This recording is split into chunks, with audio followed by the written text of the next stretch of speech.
Here's a message from friends of the show.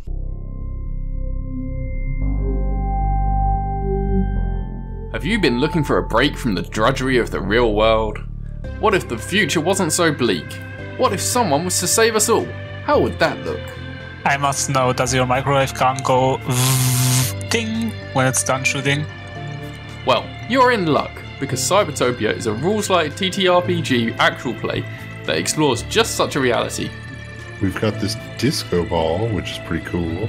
We've got these 2 drones flying around in here, dodging out of the smoke. Check us out on your podcast app of choice, and hear our rolling cast of 16 fantastic players take on weird and wild missions that the corporate overlords need taken care of for totally altruistic and benevolent reasons. Okay, this time it's serious. I would like to turn my hacking hat backwards.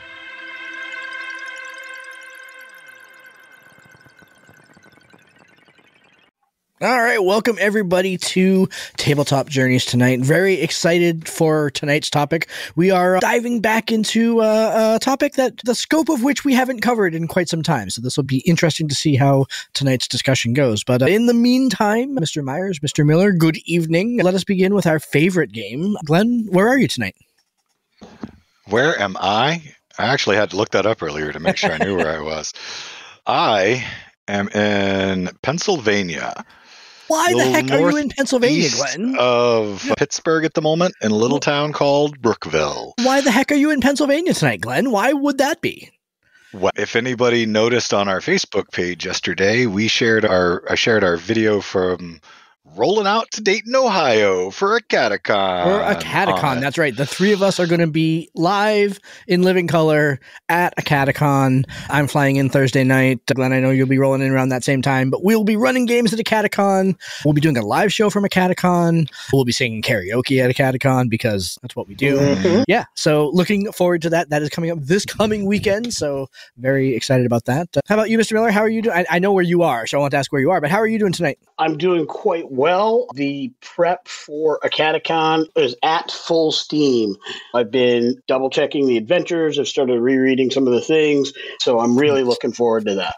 Nice. I should also mention that over this past weekend, got a preview of, and my first time playing Monster of the Week. And I know those who pay attention to our community page, I posted about that there, but my youngest and myself played Glen running that particular game. I'll let him talk on that more.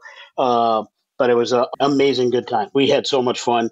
I love the character I made while we were there. I was getting so into it that I actually built a character on Hero Forge, which I also displayed on the community page because it was so much fun to do. I've got a couple more outfits for that character I'm going to do as well. I'll be displaying those as time goes.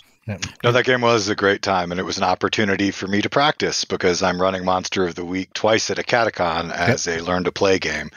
And the game session I ran for Lewanika, Quentin, my wife Tricia, and my son Nate this past weekend was the second time I've run the game ever. So the third time will be on Friday at a catacon for strangers, and hopefully it will go swimmingly as the last one did. Yeah, I am bummed that I'm not going to be able to join you for Monster of the... Well, you're running it on Saturday too, you said, right? Just Friday and Sunday, but I could probably put together a game on Saturday if we need to. We'll see. My Saturday is pretty wide open, and I'm looking forward to that. But Friday, I'm going to be, at the same time that you're running Monster of the Week, I'm going to be running my new Star Trek Adventures one-shot, the Eldritch Cthulhu Aliens-inspired Star Trek Dark Frontiers. So well, I want to play that one also, so I feel your pain. Let me put it this way. If this game goes well at a catacon, I'm going to want to go ahead and pull it together and do some more, because there's I should be talking about this at our live show. There are some mechanics about running a game at a convention that are different than your traditional actual plays. I want to make sure that all of the permutations and all the possibilities get played through. So I'd be willing to bet that Dark Frontier will make another appearance in some other venue after a catacon. So don't worry too much about that. So. Love it. And also, if you're available for whatever date the November Patreon game settles on, you could join me for Monster of the Week then too. Oh, okay. I'll have to go ahead and keep an eye on that. Yeah, that'd be great. Cool. without any further ado, let's dive into tonight's topic. And like I said at the start of the show, we're going to be diving into something that we have not dove into for quite some time. Obviously, with the Wizards of the Coast OGL kerfluffle at the beginning of the year, we made a very conscious decision as a show to, I think as we put it at the time, to de-emphasize Wizards of the Coast content on the show for a while. That is gonna, and we've been talking lately about softening that maybe a little bit. We had Planescape coming out. That was a possibility that we might want to go ahead and talk about Planescape. After what I've heard about Planescape, I don't think we need to. We've talked about revisiting our Class Warfare episodes, so go ahead and play through the classes again with guest DMs. That's been very exciting. But one thing that we definitely did a lot of before this year, and I'm excited to be getting back to, is talking about some of the Unearthed Arcana articles that are coming out specifically for 1D&D, but in general, talking about some of the playtest stuff that Wizards is coming out. And when I saw the one that we're going to talk about tonight come out, and when I specifically saw and heard some of the commentary about this UA, I really wanted to go ahead and dive into it. We're going to dive into the Bastions and Cantrips UA that came out just probably about a month ago at this point. Specifically, what I want to go ahead and talk about is the Bastions part of the UA, because as a throwback to the 2nd edition and 3rd edition Stronghold material, I was really excited to see what they're going to try to do with it in a 5e landscape. Being the show scheduler sometimes has perks, and this is the one that I decided that we're going to go ahead and revisit Wizards material for the first time in almost a year to go ahead and crack into this UA. Now, Lewanika, you in particular have talked a lot about strongholds and some of the meta game stuff that existed in earlier editions of D&D. Before we dive into like point by point on the UA, what were your surface thoughts on the UA when you went through it? Let me first say that while we didn't talk on the show a lot about the UA, behind the scenes, Tabletop Journeys has been following the UAs. We've had internal show discussions from time to time, not in depth. I know I personally have been taking notes on each of them as they've come out and submitting feedback on those. But in general, we just didn't talk a lot about it. One of the things that we had found a bit frustrating was a bit of the back and forth, which I guess is part of the process. I personally found it difficult to get really enamored with something to find out that maybe it scored a 69 versus a 72 and therefore wouldn't be included or got vastly changed and it was no longer something that I would like. Because there's a lot of things that I really liked in the first 2 UAs that have since been reversed. So I wanted to get away from that feeling for me. I'm fine with whatever the product will probably end up being, but I didn't like the yo effect. That as a disclaimer, what I liked about the Bastions and Cantrips specifically is, one, it's all new stuff that we haven't seen before, so it's not a revamp of anything. It's a thing. Now, what it changes to and how it alters, that we'll see. But I just like the fact that this is new stuff that we know is coming, as opposed to showing up in a splat book 5 years down line or downstream of the launch of the 2024 product. It is going to be in one of the core products, whether it lands in the player side or the DMG side, who knows? Who cares? As long as it's in the core 3. The notes on the document indicate cool. DMG, but yeah. And I think that's a good place for it because I think it will provide some good, here's what I can set up for you. I think depending on if we get anything that leans in towards some of those other features from the 2014 rollout of D&D 5e that we really like that were not utilized well, the patron system and the sidekick system, if they can do those really well in that same space or similar space with this, I think they could really have something special, some really special tools to provide a storyteller and provide a player to build from. Building a world is a lot easier with a system. In general, I'm really jazzed that we're even having this discussion, that it's even on the table. Whatever form it actually ends up being, this is going to provide useful tools. I think that very much encapsulates my thoughts on it. I am really glad that really for the first time in probably 10 years, we have a really uniquely different set of mechanics that we don't have any analog in the modern game for. That's very exciting to me, that we have nothing that was this comprehensive. Like I see you shaking your head at me, Lewanika, but nothing that was quite this comprehensive.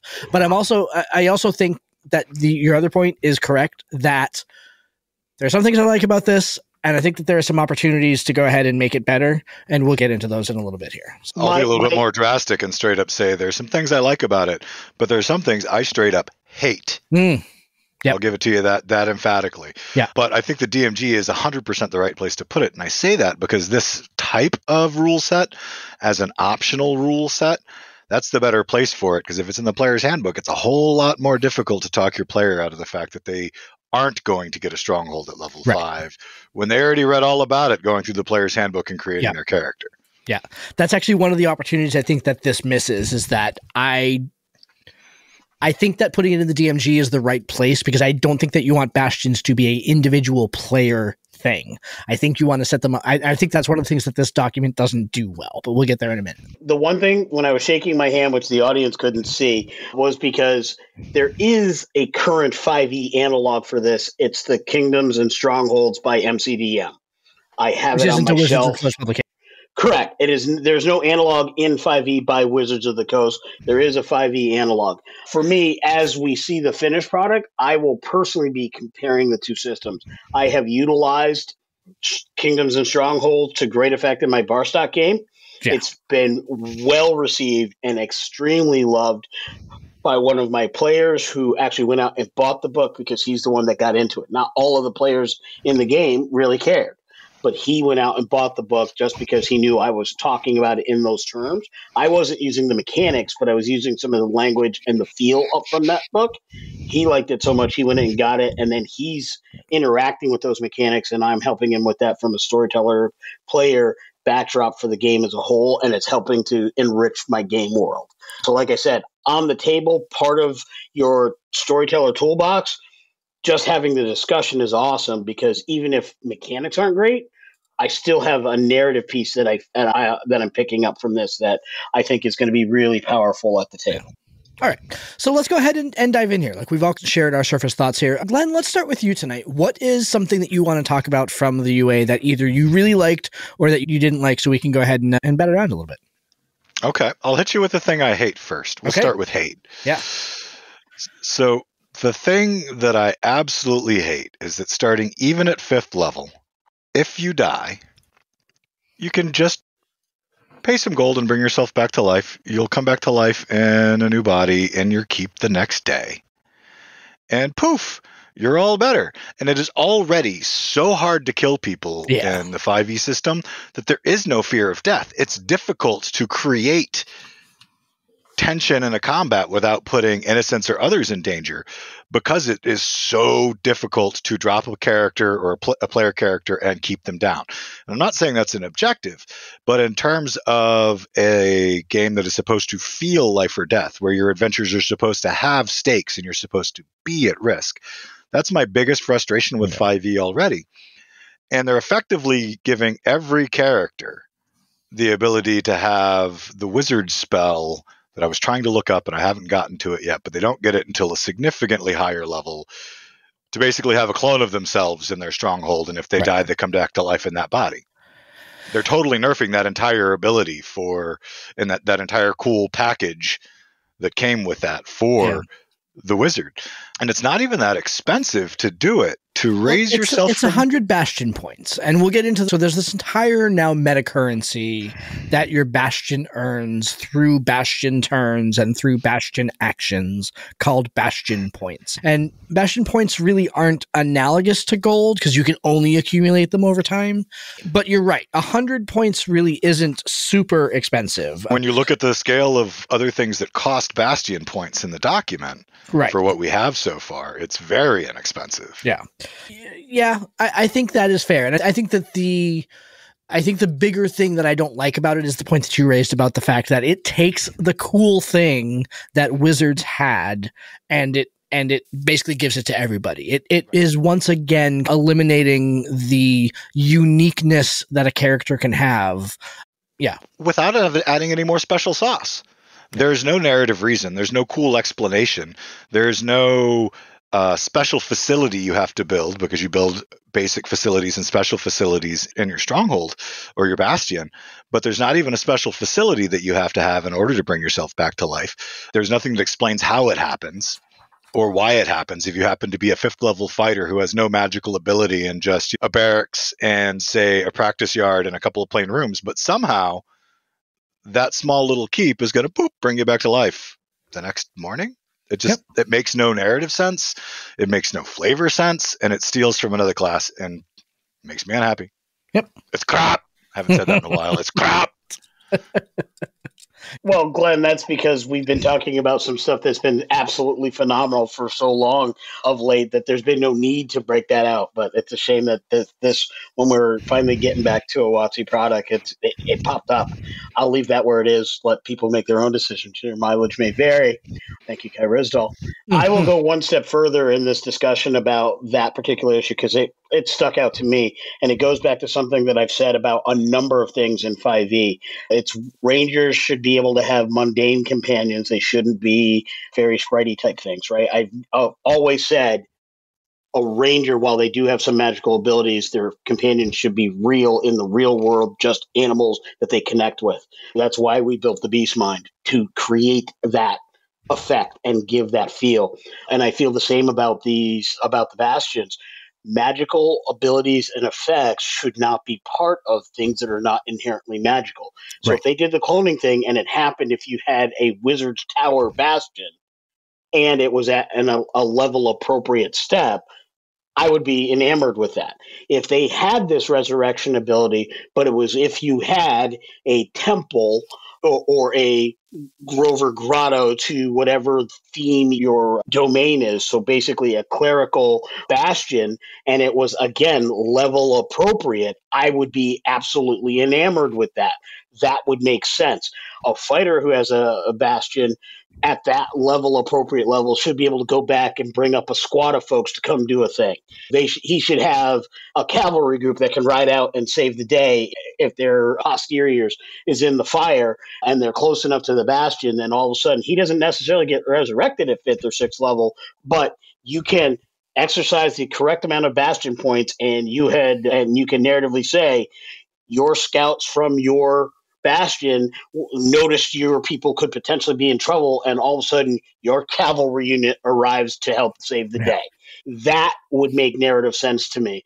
If they had specific bastions tied to a specific, we're going to pull your bacon out of the frying pan here, abilities, and they were level appropriate. So you get whatever that kind of ability is at 5th level or 10th level or whatever level you are, and you spend the appropriate amount of bastion points, however that mechanic gets worked out and the math there works out, that could work. So it's almost like, while I dislike its specific format today, there's some hope for it. If you said you're not stealing from the wizard class, if only the Wizard's Tower Bastion gets it. Right? I think in general, character classes should have access to a series of general. Anybody can open a bar. Anybody can open an inn. Only wizards can open a wizard's tower. Only bards can open a bard college or what have you. There should be very specific things by class that they can do in addition to a list of general bastions. I think that would work, and that would cause a party to want to make a connected bastion where the wizard does the tower. That's a cool feature. Right? The wizard does a tower, the cleric does a temple, the bard does a library or a musical venue, an inn, or something of that nature, and everybody does their piece. That would make awesome sense. The druid does a grove or a garden or something like that, and now you can build a large bastion that's the party's thing. And I think that would be hot. But every person gets their piece and their special thing, so no other class can take from one of the other classes. And that brought us directly to my favorite thing about the Bastions UA, which is that they specifically built it in so that you can have your whole party join their Bastions together, and everybody still gets to buy their own pieces. It's just all on one property, and you can still gain benefits from each other's stuff, and that is wicked cool. A little bit of a side note, when you're talking about the raising a group of cavalries, etc., that's in here as a 17th level ability when you can finally create the war room, at which point you can start recruiting lieutenants who can raise small forces on their own. I think that needs to come a little earlier than 17th level, mind you. Yep. I think maybe the 13th or the 9th level area, but it is in there and it's tied to a specific specialty feature. Exactly. And there are Bastion rooms which do have prerequisites that only allow them to be used by certain classes. For example, like the Sanctuary can only be used by somebody that can use a holy focus, clerics and paladins. That's it. You can't build a Sanctuary unless you're one of those two things. There are druid specific ones. There are ones that require you to have a fighting style, paladin, fighter, ranger, right? So like there are some in there. In fact, that's actually one of the things that I didn't care for, is that I think that a lot of the classes get the shaft, right? Because a lot of them are like you have to have the ability to go ahead and cast spells. You have to have a fighting style, and then there are some kind of like specific ones. But I guess the rogue is covered by like the ones that require you to have expertise in a skill. But I don't know. What about the theater? Should be bard specific. It's the only thing in here that's a theater. That's a bardic special facility, but it has no prerequisites. So just to help you come up with an example. Exactly. And so I think that if I'm looking at this, what my biggest complaint is about it, for lack of a better term, is that it doesn't go far enough. I think to your point, Lewanika, there should be more class-specific things that to highlight the difference between a warlock, a sorcerer, and a wizard. Right now, they're all thrown into the same pile, and it's arcane focus and it's a spell casting focus. Exactly, right? Is the wizard thing. Right. So now they're no longer distinct enough, and so they should be more distinct. And the other thing is that, and why I'm really enthused that this is a working document that is going to be tweaked and everything like that. I think the biggest sin that this document commits is that its leveling is all effed up. It's you talked about, Glenn, how it's like that power, the war room power should not be a 17th level power. No. Why by 17th level when I'm already a thick level fighter who can do crazy stupid things, am I really going to care about having a lieutenant at my bastion that can go ahead and summon my cavalry? Beyond that, I think that having the levels being 9, 13, and 17, I don't think does this any justice. There should be an alpha level bastion that as a 20th level character I can unlock. That's a missed opportunity. That is something that was probably left on the cutting room floor and really should be revisited. And so, because I think that's probably the biggest thing that I noticed in this, is that its leveling and the way that it organized powers to levels was somewhat nonsensical to me. Yeah, on that leveling piece, it is my largest gripe with D&D 2024 in UA1, it was the thing I was absolutely most happy about. And by UA3, they tossed it. And that is all subclasses were going to get all their abilities at the same levels.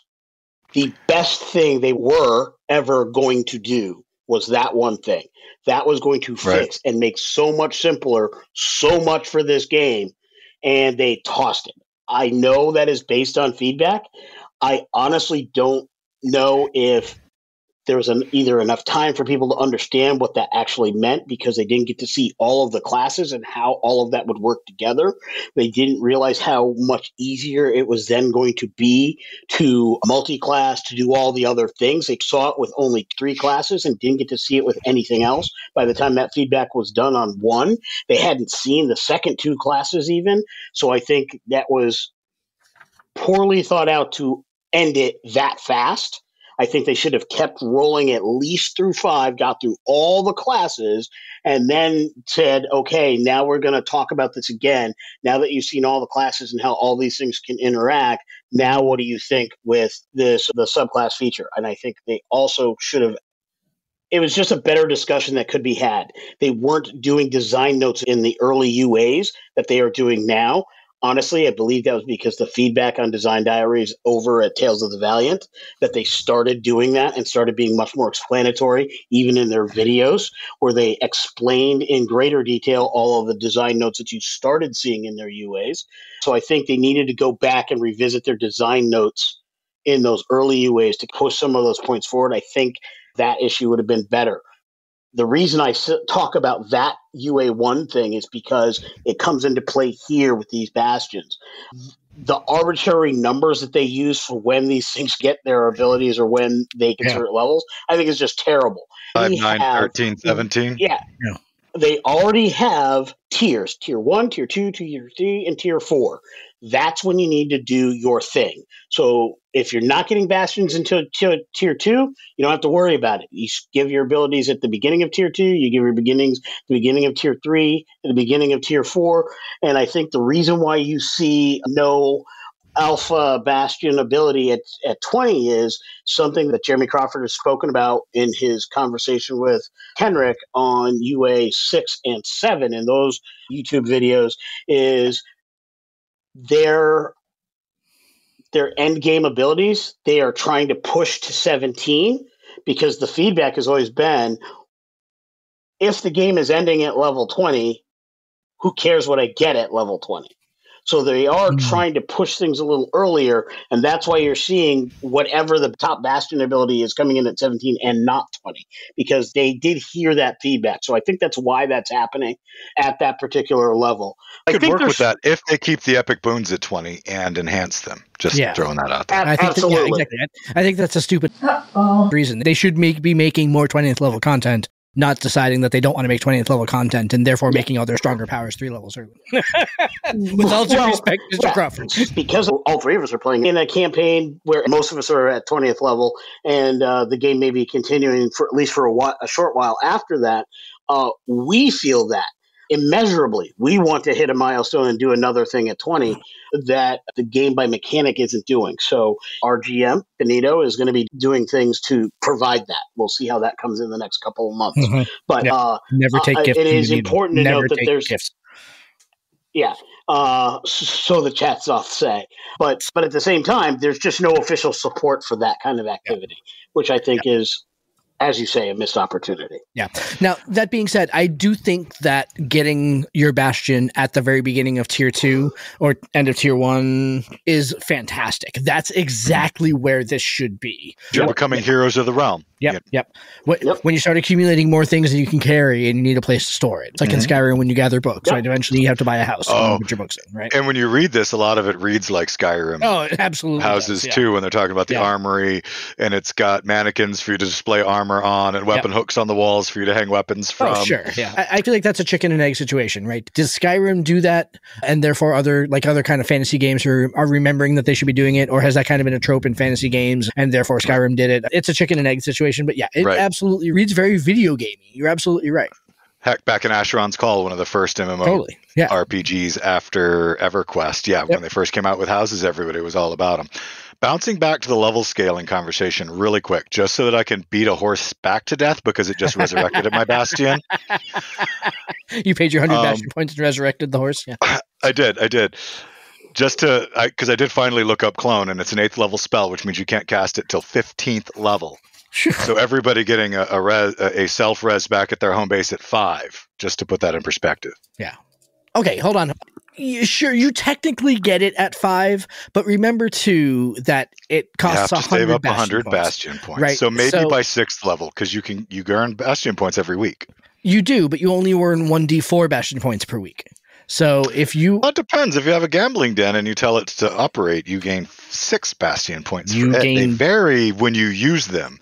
When you do the maintain action, because you're not home, you just get D4.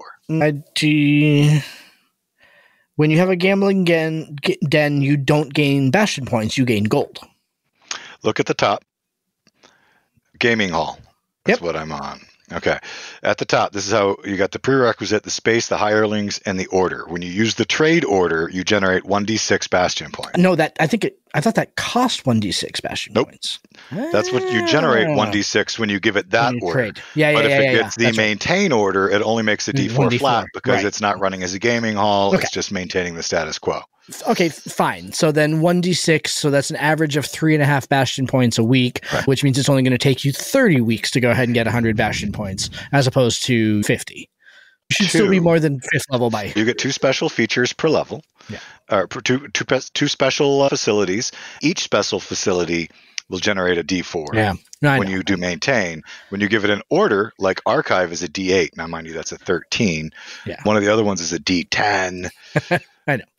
My point is that you don't get the resurrection for free at level 5. By the time you save up 100 Bastion points, you're probably going to be. Let's say it takes you till 7. So let's reevaluate my example. 15 versus 7. Still lower. 7's still lower. Yeah. Correct. Yeah. Almost small enough a difference we didn't need to split that hair. I think the term you're looking for, Glenn, is the difference without distinction.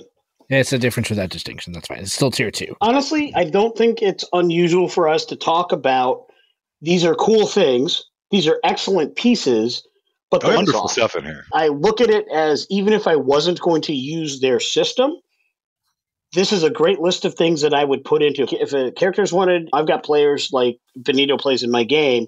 He's in the process of trying to take over a kingdom. That's the session that we ran. His character has confronted the king, and they're in position and about to go to blows, the big final battle to end the civil war. When that's all done and we are winding down this particular campaign and we're setting up, these are great things. Whether this system's done or not, I now have a blueprint saying, hey, you're at this level. Go through this list of things. You can put these things in here. Don't pay attention to the mechanics at this point because I will be looking at what mechanics will actually be in this. But pick the things you think are cool based on what you've done, based on that level. So I can say you're at 17th level. You can have all the things that this would have let you and build that. And then I'll look at what that actually allows to be in this place afterwards. And then I will figure out how to level all that stuff.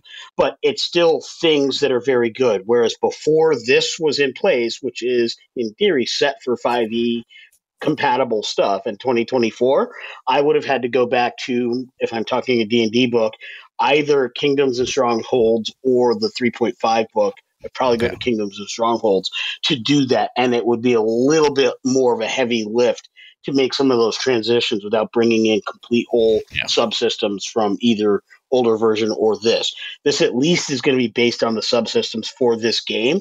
All right, we're going to go ahead and step aside to record the Patreon exclusive part of this episode, and then you're going to go ahead and hear a brief advertisement here mid-show, but we'll be back in just a couple of minutes.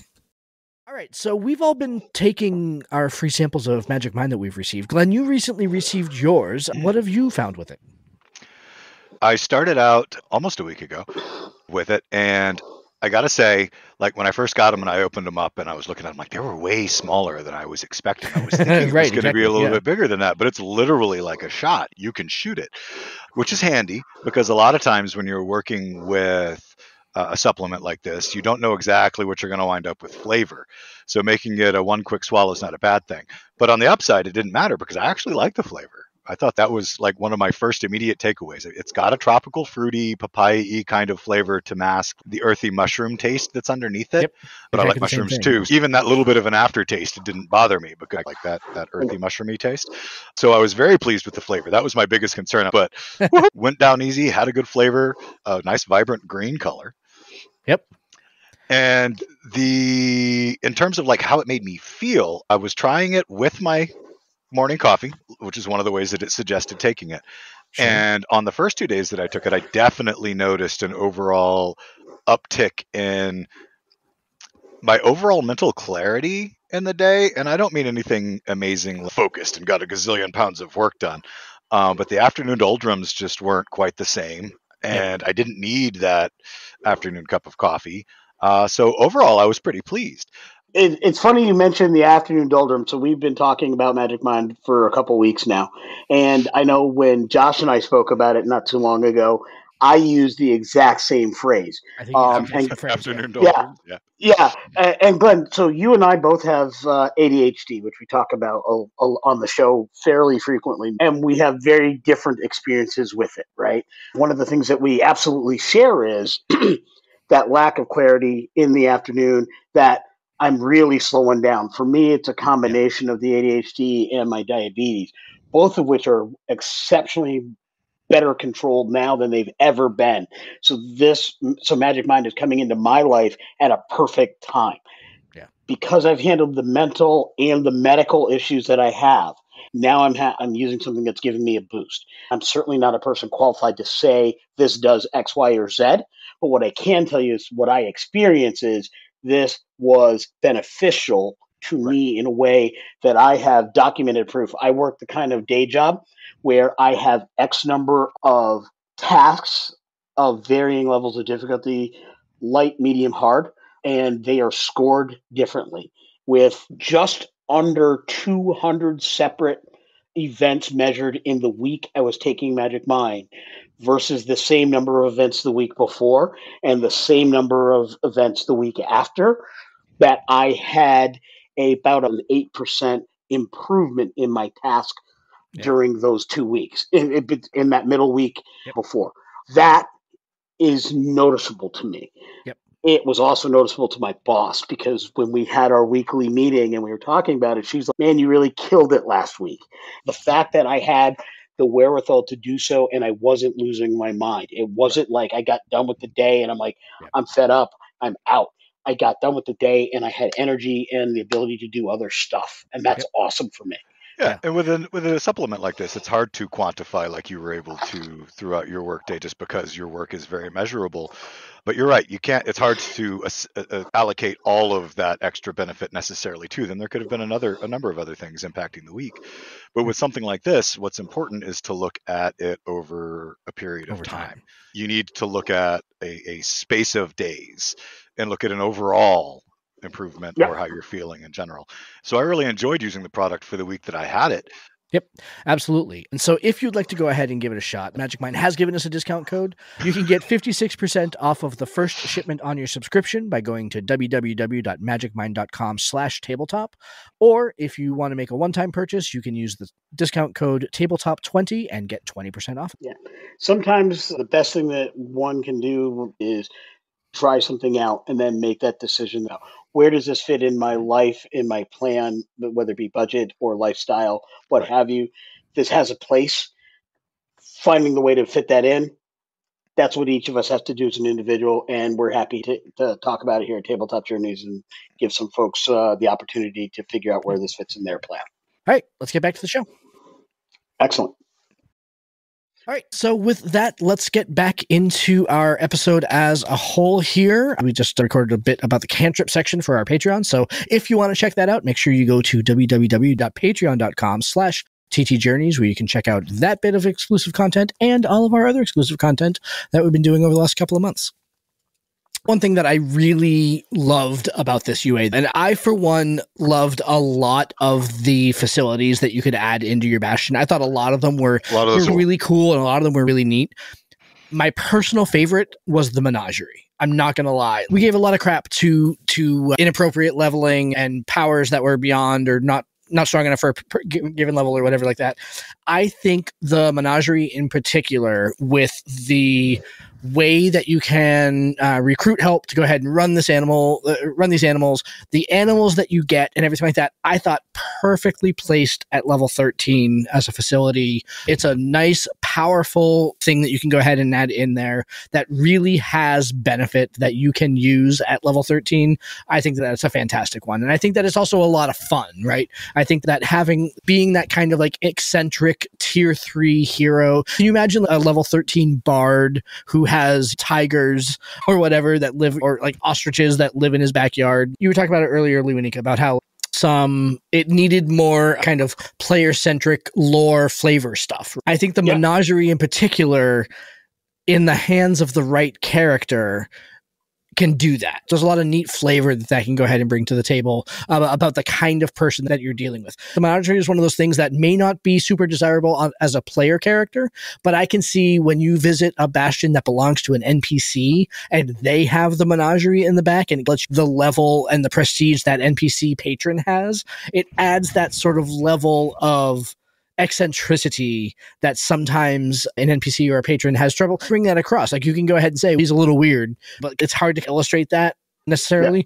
Giving them a menagerie now opens that up. I thought that one in particular was really neat. Yeah, I really think of a patron who is actually a secret member of the Warp and Weft having a menagerie that is filled with all insects and invertebrate worms and slugs. Not snakes, but worms and slugs, giant pill bugs. That's one of the options that you can get.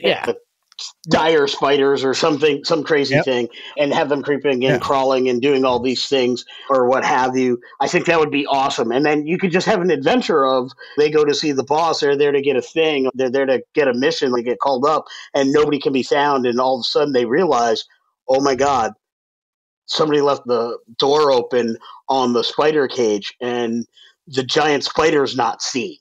Right. And they're like, we got to find this thing before it gets out into town. What a great 5th level adventure, or a 3rd or 4th level, like a low tier adventure. They got to go find this thing, and it's not kill it. They got to capture it because it belongs to their patron. That's an amazing adventure that's just dying to be written. Let me take that one step further, and you know how much it's going to pain me to say this, but imagine the Swarm Keeper Ranger that invites you into his sitting room, and the giant spiders milling about the dining room, crawling over the table. Maybe one comes up and curls into his lap, and he strokes it like all Blofeld style as it goes. Imagine the creep. I'm getting goosebumps just even thinking about it. Like, it's awful. Yeah. Just to point it out, Josh, you were just pretending to pet a giant spider. Absolutely. I was. That's how in character I was, Glenn. Even I, method actor that I am, can pretend to pet a giant. He does the thing. Yeah. So I dig the menagerie too. I thought it was really cool that your creatures, if you choose, because you can choose not to protect them because defenders can die, the creatures of your menagerie can be Bastion defenders if your Bastion is attacked too. I thought that was a cool addition on top of your regular defenders. Yep. Not just that, jackals are only 50 gold piece a pop. At level 13, 50 gold pieces is nothing, especially if you've also got the gambling den and you're getting like 1,500 a week or whatever like that. Can you imagine an armor of jackals or hyenas or whatever? Ugh, that'd be brutal. When the party goes to get to that bad guy, all of a sudden you realize you're talking to a Leonid, and he stands up and he says, "Be prepared," and then sends them all out. That's awesome. That's just awesome. I guess this stuff just writes itself. It really does. I also thought, that was one that I thought was really good. I also thought the guild hall was really fun, mostly because we just wrote a faction, or are in the middle of writing a faction book, and once again, Wizard stole our idea. So, like stuff like that. I think that the facilities in particular, I think, were the strongest point of this UA. I would agree. I have a favorite facility too, since you brought it up. Oh, nice. Okay. It's it's a 13th level also. You can get something like it. And that's something else. I'll mention it because it works together. All right. At 5th level, you can get a library to do research, right? But one of the upsides is every time you hit one of the levels where you can get a new one, you can change one you used to have also. So you can upgrade your library because you don't need a library and an archive. An archive is the one to have. Yeah. Because the 13th level archive not only comes with a giant library and some scholars to do research for you, and they effectively get the effects of a legend lore spell, and they come back to you with the results a week later. But the archive also comes with one special or magic book, and then there's a list of reference books that they can come with, like Bigsby's Handy Arcane Codex and the Chronipsis Chronicles, and each of these gives you a different thing. If you spend time in your archive studying Bigsby's Handy Arcane Codex as an example, it gives you advantage on any intelligence arcana check you make when you take the study action to recall lore about spells, magic items, eldritch symbols, magic traditions, and planes of existence. It's specific, but cool, because it's giving you full advantage on your lore roll for that. If you expand your archive, you can get more than one book. So when you expand your archive to a vast facility, you can add 2 additional reference books and have 3 out of 5 of them in your archive to go and study to give you advantage on the different things that you can learn, from arcana to history to investigation to nature and religion. There's a book for each of them. And I just thought that was a wicked cool way to add like that book nerd aspect to your wizard or anything, cleric, or in any kind of scholarly or learned classes. Yeah. What I love about both of your ideas, without me saying this is my favorite, I will actually talk about my favorite in a moment. But what I love about both the menagerie and the library that you talked about is the opportunity for either wizards to later create a few things, or for third-party content creators to create things. Wizards has a certain amount of beasts, but they're not all of them. Our planet Earth in real life has thousands of beasts, millions of beasts and creatures of all shapes and sizes. And there are different breeds within those. There are all these different things. So using the templates for what they have so you can approximate things like damages or whatever, but you can be creative with effects, abilities, special features, special attacks, or special defenses. I can see books of menageries that are designed and now list bastion points or give some kind of talk about where they would fit in a system like that, so you can now look at creating other things that'll work. So I'm thinking about, for wonderful gamers that live in New Zealand that are sitting with the Traveler's Guide to Factions on their shelves, they have critters in New Zealand that I don't see unless I'm watching the 72 Most Deadly Animals in Australia or what have you. They've got creatures that we don't see. People who are content creators there would literally have a bunch of animals and creatures that they might want to put into their bastions that make them think of their environment, their home, the things that they see. They could build a different kind of spider, giant or otherwise, that we wouldn't here in the Northeast, where we don't have certain types of things. We have spiders. We don't have all of those kinds of spiders, at least not natively. Our spiders are big enough. I'm not saying we need more, but let's talk about lizards. We'll talk about or snakes. One of my personal great areas of great concern. I do not like me a reptile. To the rope, nope rope. Yep, no to the nope rope. But what I can honestly say is what we have in the Northeast is very different than the volume that they have in other places in the world. And while I think D&D, thanks to the UNT, has a fair amount of them listed, they certainly don't have all of them. And there's different abilities and different things that you could do with them. And I think that this is a perfect avenue to have little supplements to say, hey, here's a 15-pager with a bunch of stat blocks for various beasts that will actually work with this Bastion system, and you could add some cool things that are very unique to your menagerie. Similarly, with the archive, same thing. You could create new books for that. Different kinds of books, historical references, that they don't have to be just that. You could create a book on various game worlds or campaign worlds. So now there could be a book on Dragonlance lore. There could be a Kryn lore. There could be a book on the different areas of Faerun. You could get very granular with those books that could be unique to your campaign or your campaign world, but we now have a framework where you can do the things that really work for your specific game, and here's some neat, and add that in. No, and the idea of third-party creation definitely could play in, and I do dig that. You brought up snakes and spiders and things in the menagerie, and one of the things that you can draw from the garden or the greenhouse, particularly if you choose to plant poisonous plants in it, is you can craft poison out of it.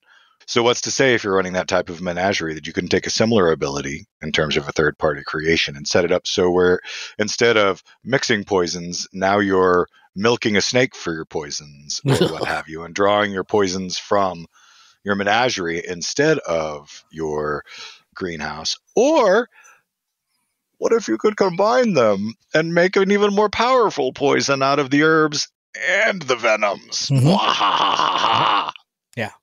Yeah. I think that, oh God, that's creepy. That's just, milking snake. I'm thinking some kind of arsenic-infused snake venom would be just nasty. Oh my God. And then you throw a Warp in the Weft curse in there, so it's not easily defeated by a simple paladin touch of hand. That would be sweet. Mm-hmm. Yeah, I think if we're talking about projects that we need to go ahead and add into our portfolio, maybe when this becomes official, is a Bastion facility to support each of the factions that we're writing now. So if you are a member of X faction, you can add this room to your Bastion, that kind of thing. Yeah, go ahead, Glenn. Just to throw in another faction side note that doesn't have to do with Bastions, I have already written the Guardians of the Grave and the Ember Weavers into my Monster of the Week world. Nice. I'm loving that. We're going to have to talk about that later. Amazing. Can't say no. By the time this episode comes out, it will have already come out. It's entirely possible that the big bad in my Star Trek game has some connections to what I perceive the warp and the weft to be. Nice. Yeah, it's hard for it not to work into our storytelling because it's so much in our minds right now. I'm not sure if you guys watched that. I produced a trailer for it, but again, it's spoilerific. But there is this vague character that is referenced to in the trailer called Mother. There's some stuff in there. But, love it. Yeah. Again, I think honestly the Bastion facilities, the rooms that are in there are the strong point of this. I think that the weakest part of this is in the structure of it. Lewanika, you also talked a little bit about the way that like various players can combine their bastions.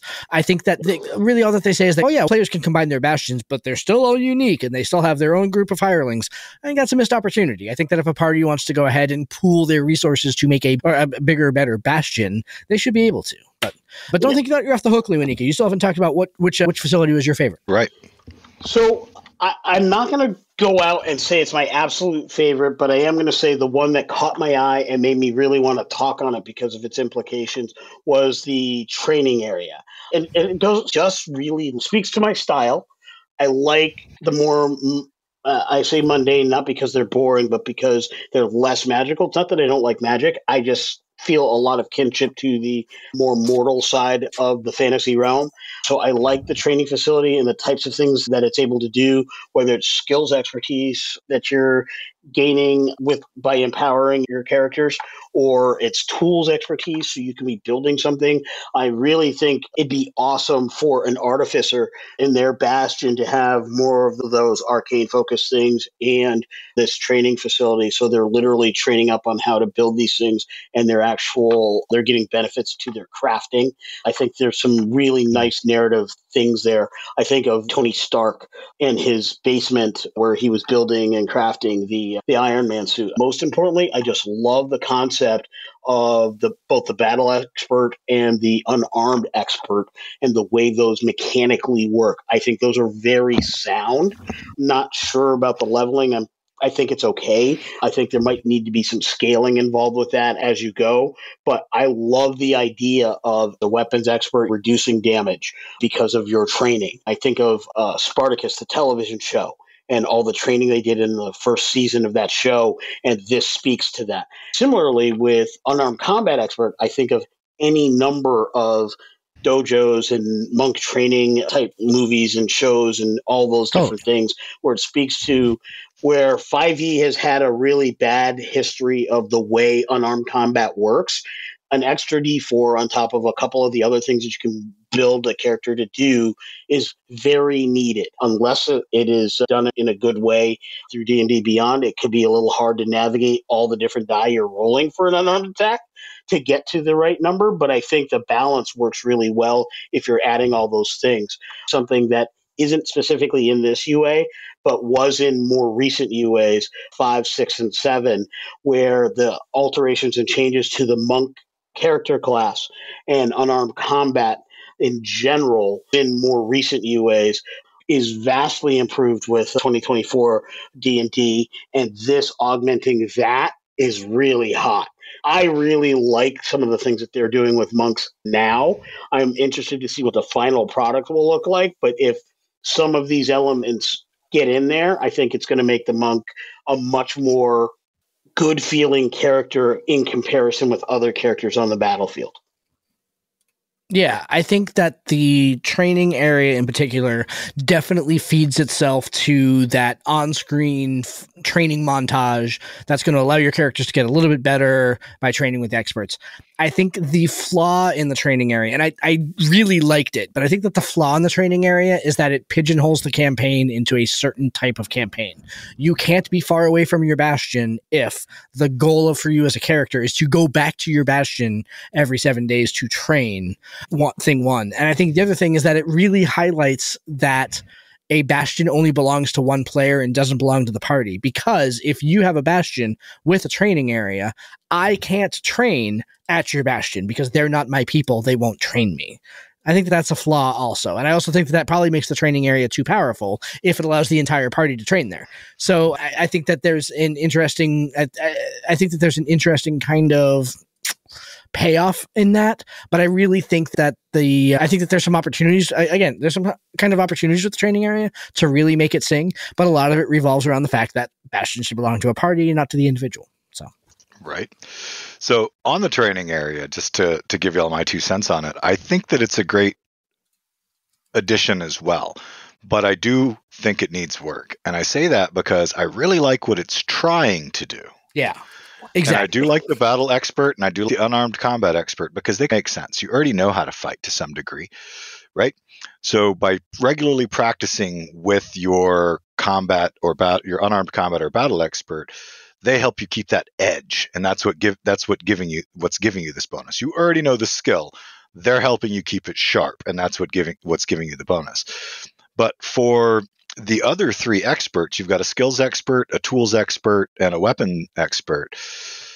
I'll start with the weapon expert because it does something that the other 2 doesn't. The weapons expert lets you choose the simpler martial weapon and become proficient with it, but you forget in 7 days. If you already have proficiency with the weapon, you can use its mastery property for 7 days, which we don't have access to yet because we're not in 1D&D, but it's giving you an additional benefit if you're already proficient, which at that point I think makes sense. You're proficient, you're training with the expert, they give you an edge, they help you maintain an edge. They teach you a skill, yeah. But if they teach you a skill, why would you forget the skill 7 days later? If you didn't know how to use a longbow and they taught you how to use a longbow, see what I'm saying? Or you go back to the skills expert and you gain proficiency in one of the following skills: acrobatics, athletics, performance, sleight of hand, or stealth for 7 days. So at the end of 7 days, you forget the skill, which narratively, that does not make any sense. I know they don't want to give you a skill for free. They're trying to give you a skill temporarily. But my mind needs more to make that work. Oh, don't even get me started about the fact that you can learn how to play a musical instrument by studying for 1 week. The next one down is a tool or a musical instrument. You can learn how to use any of those in a week, but then you forget. And those don't offer you anything if you're already proficient. If I'm already proficient, they should give me expertise for a week or something. It needs work. It needs something to help it sing right.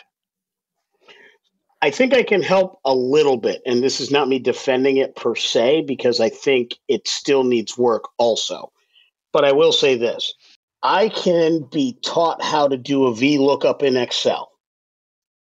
I can watch a training video. Josh can tell me how to do it, and he has done so on a number of occasions. At least once, right? Yeah. Probably 4 or 5 times. Back when we were ASMs at Microdyne or EnvisionNet. I know you've done it.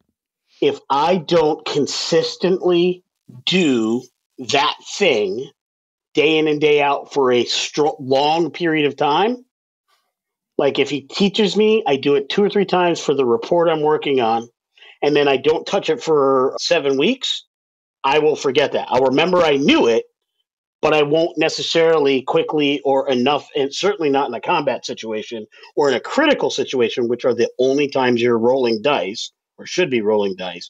I won't necessarily remember it under those circumstances. So I think it emulates that to a certain extent. The problem, and this is where I think it needs work, I don't think it covers if you do this for a month or if you spend 6 months of downtime, then why does it go away? That's my problem with it. It doesn't carry it the rest of the way. I think which is why I think that the answer to that question is, one, do these things scale?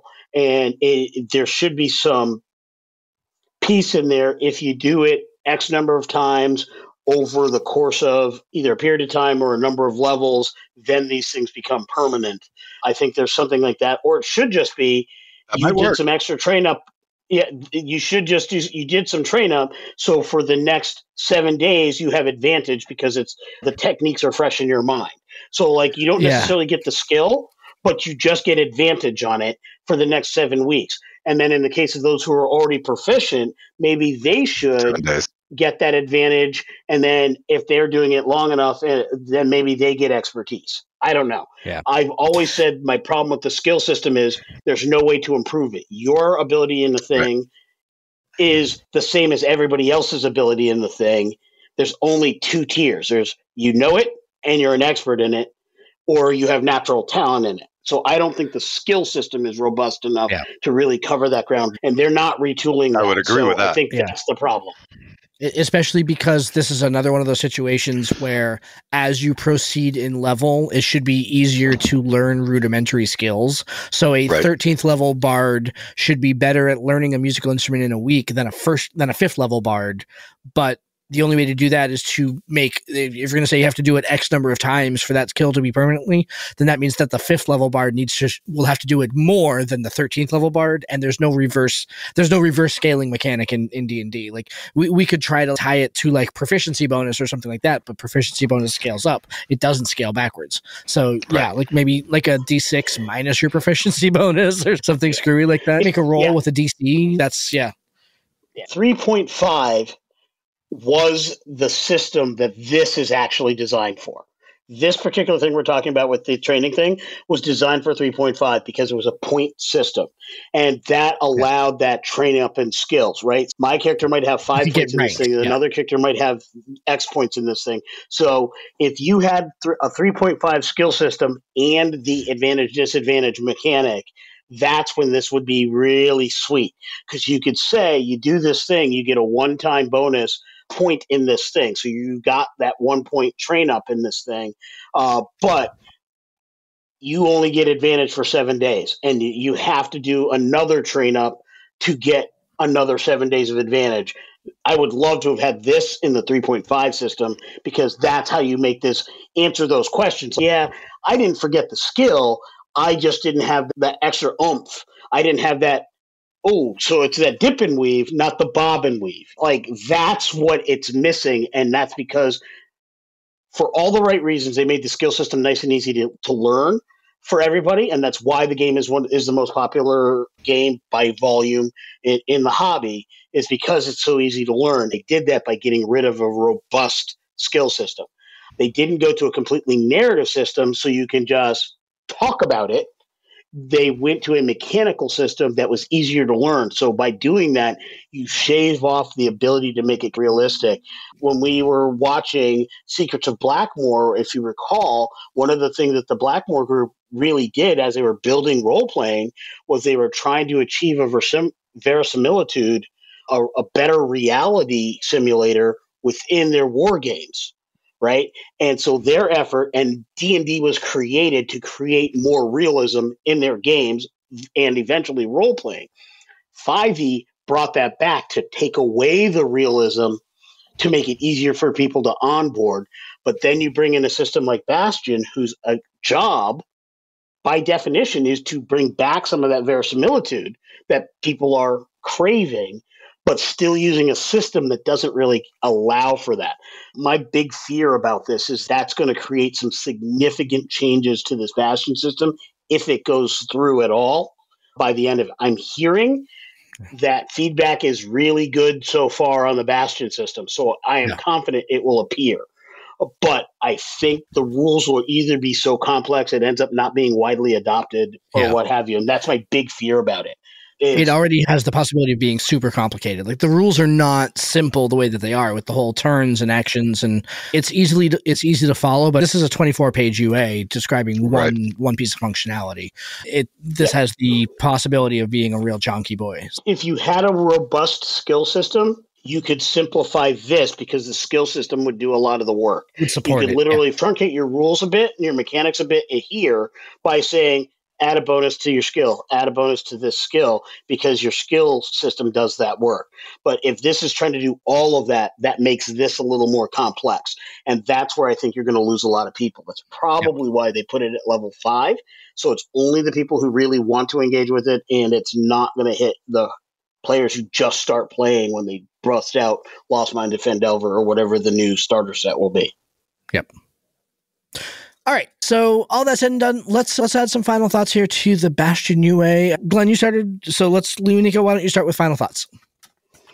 My final thoughts, as I said, I am ecstatic that we're having this discussion and that Bastions are clearly going to be part of the 2024 product. I think it's important that this is here. I think there are a lot of missed opportunities and a lot of work. I hope it doesn't go in the exact form it's at. It's got a lot of scaling work. It's got a lot of leveling work. I think they need to really reconsider how they allow parties to interact with the system. I think they really need to work on making sure that anything that borrows from a specific class should only be accessible by that class.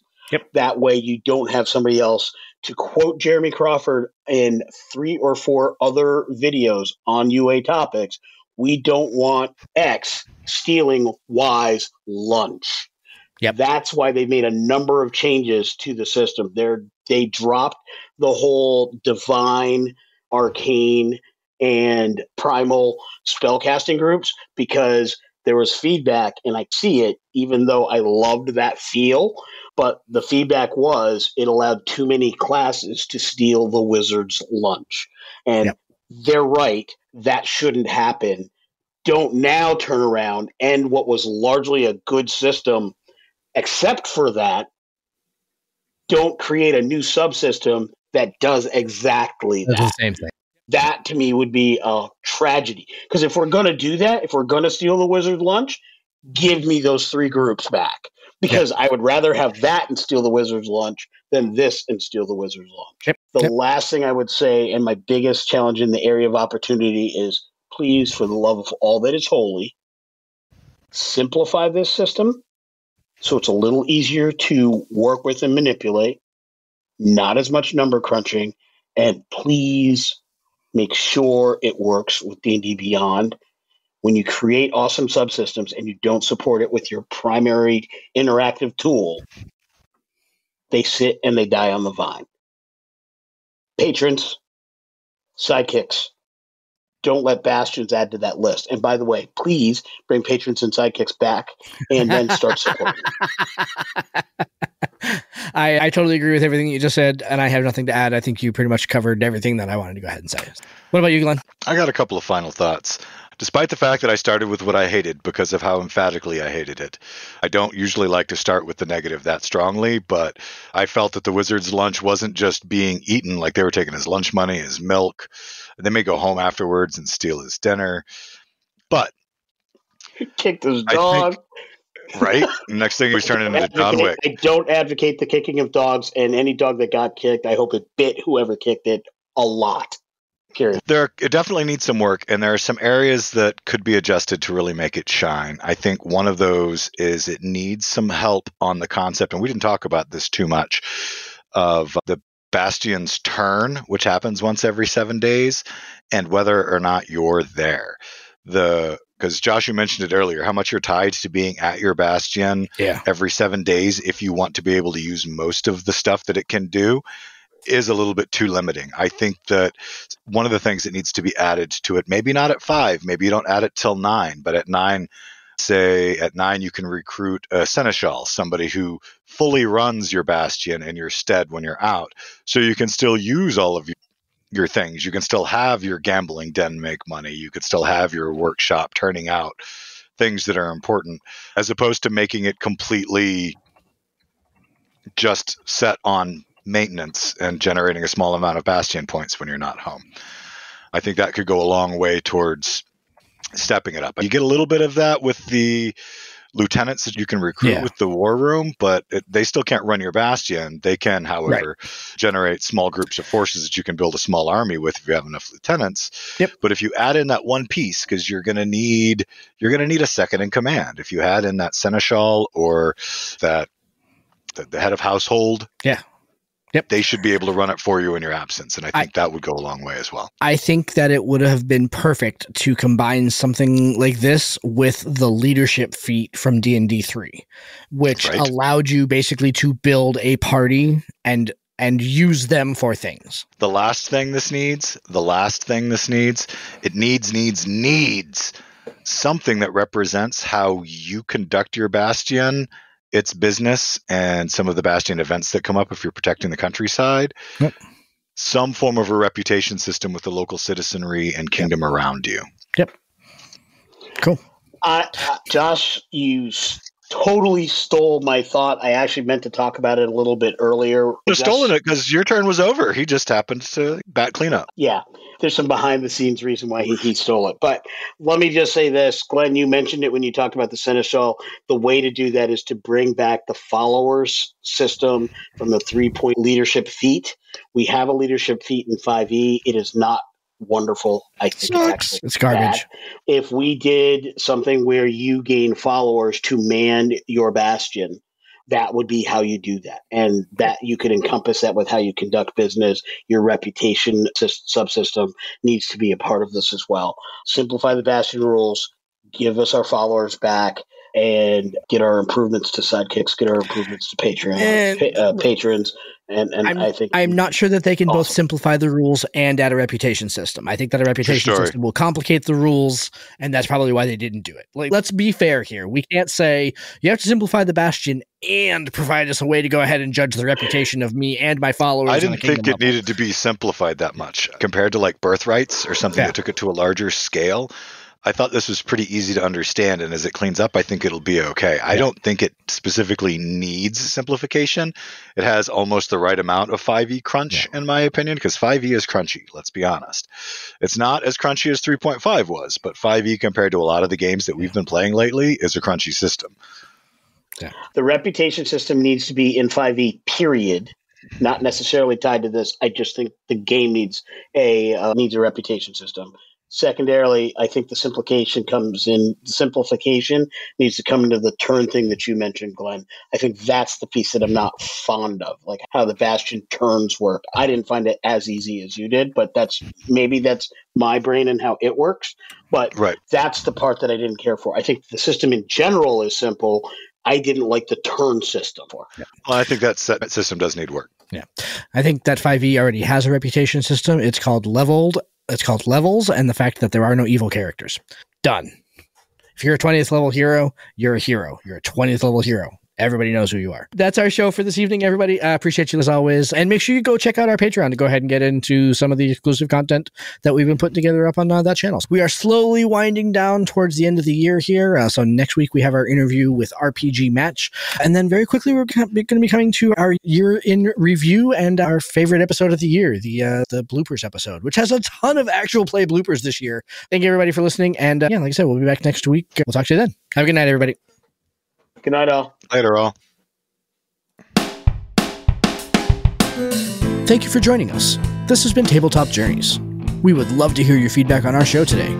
Join us at www.ttjourneys.com, where you can subscribe to the blog to leave comments and see all the content that we publish beyond the podcast.